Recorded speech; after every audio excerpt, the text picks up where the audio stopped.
Thing. Hello, friends. There we go. Sorry about that. Dang, I wasn't hearing anything, and now I'm hearing everything. It's as if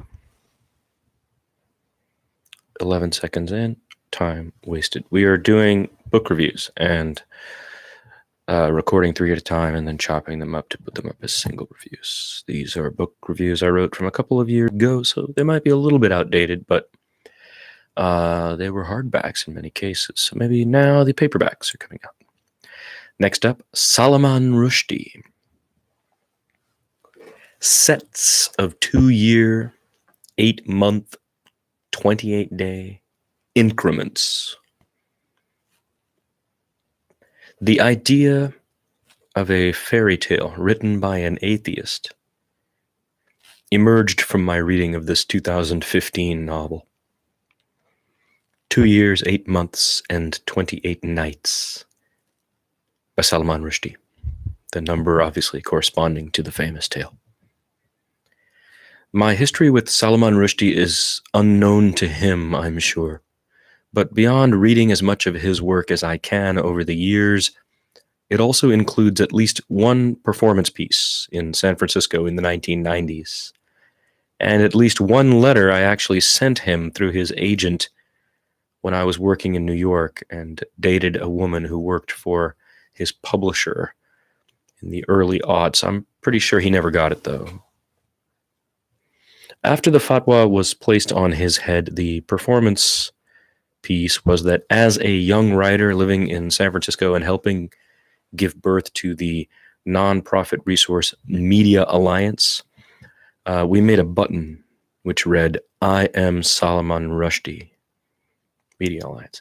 And I wore it out and about while he was in hiding as an act of solidarity. The button was particularly more effective on me than my peers because they were mostly white and black Americans, and I'm Indian and perhaps could have appeared to be him to someone ignorant of his age and stupid enough to think he'd be wearing a button declaring himself who he was in public. I have written about Rushdie before in the context of Haruki Murakami, and indeed I attributed to Murakami influence upon Rushdie toward popularity in a certain way of blending the West and East. However, now I think more than by any of his peers, Rushdie has been influenced mostly by the United States itself, and particularly his chosen home of New York City. It reminds me of John Lennon in that way, another Brit liberated and enthused to be, in the teeming creative humanity of New York. I think creative immigrants falling in love with the U.S. can be compared and contrasted with others for whom it is the same, but never to me. For mine has been a continual slow falling out of love with the place.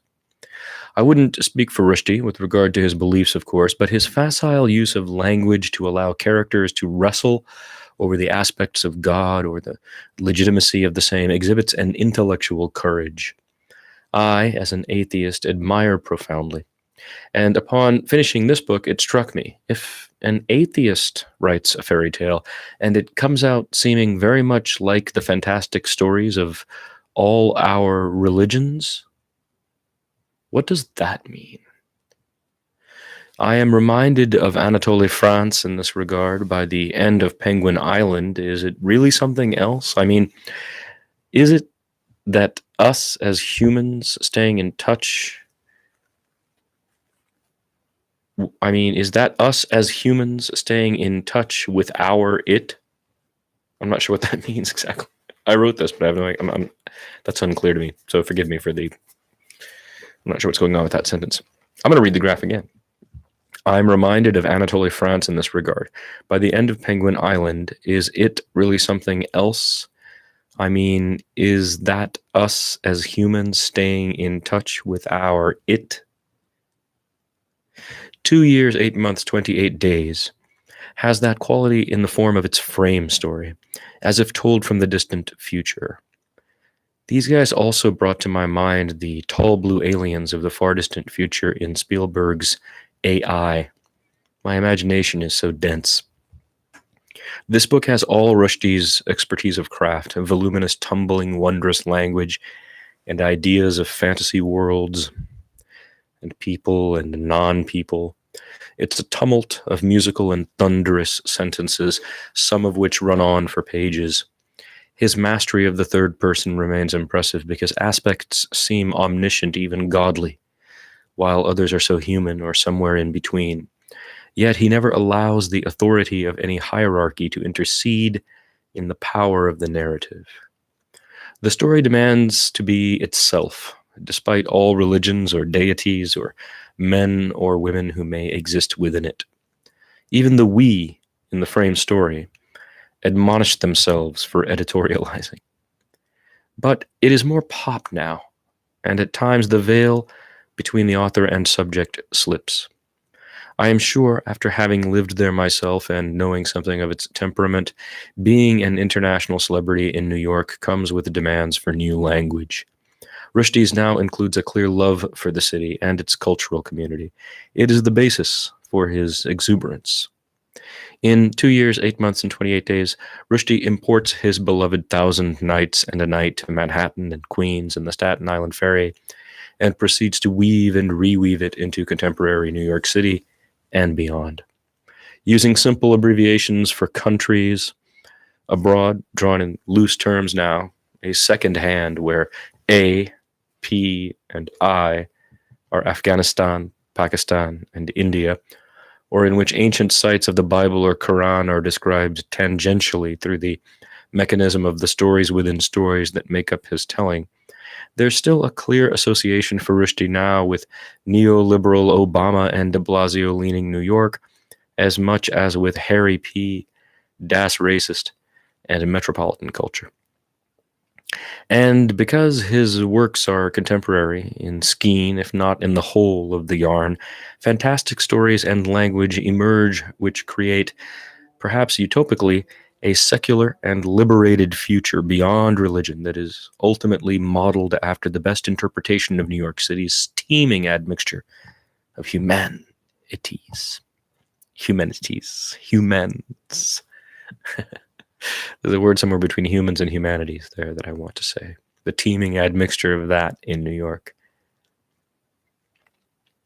A secular and liberated future beyond religion that is ultimately modeled after the best interpretation of New York City's teeming admixture of humans.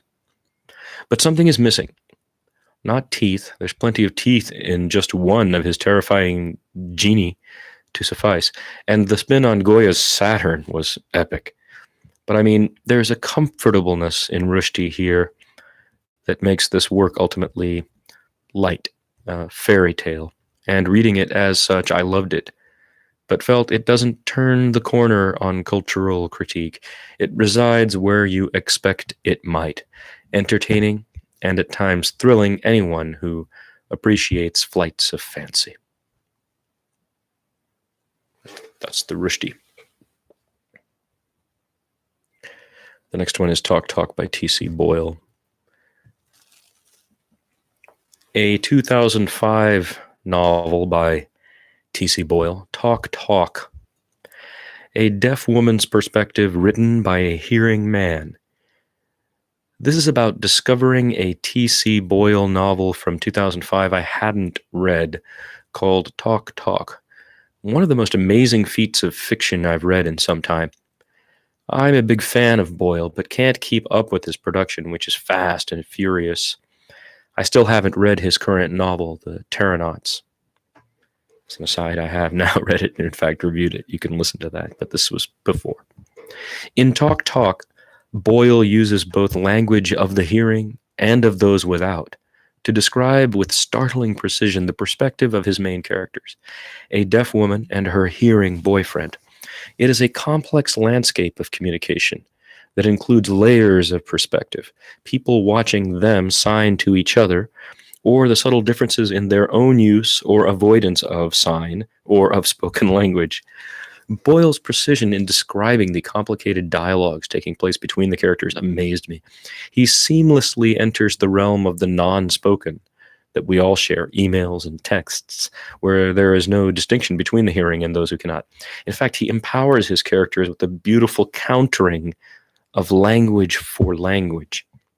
The novel is essentially a road novel, in which the driving force is an act of identity theft, in which the perpetrator is a serially irresponsible and hateful user of others, and the victim, the aforementioned main characters.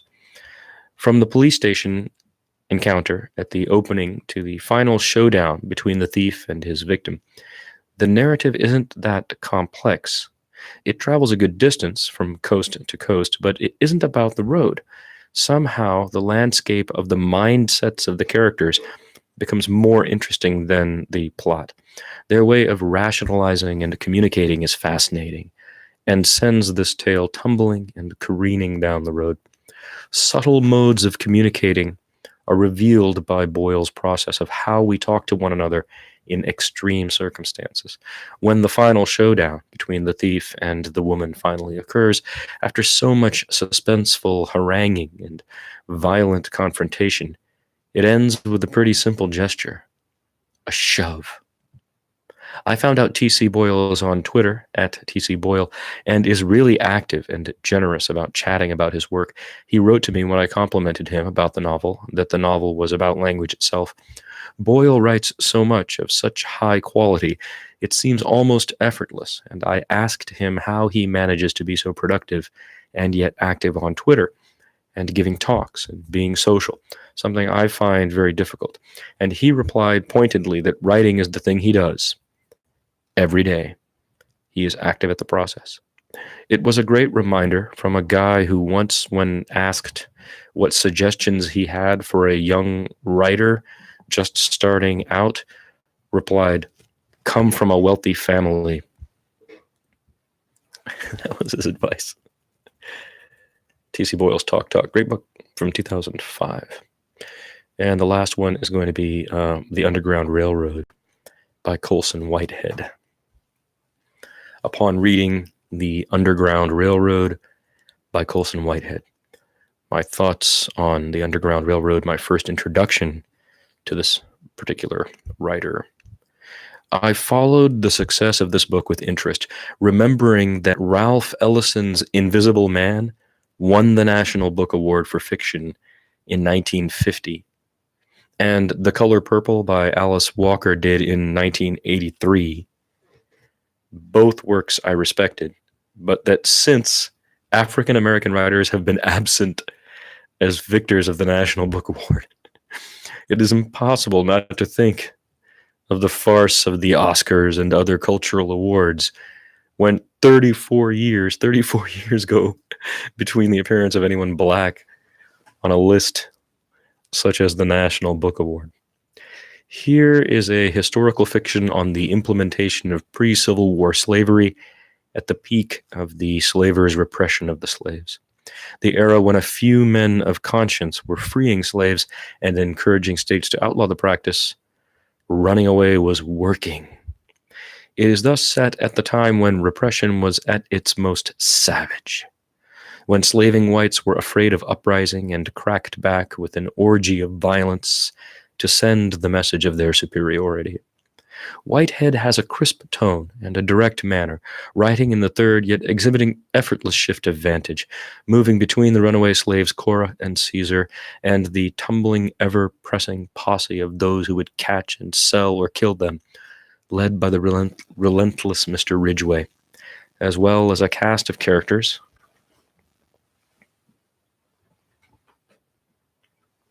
that surround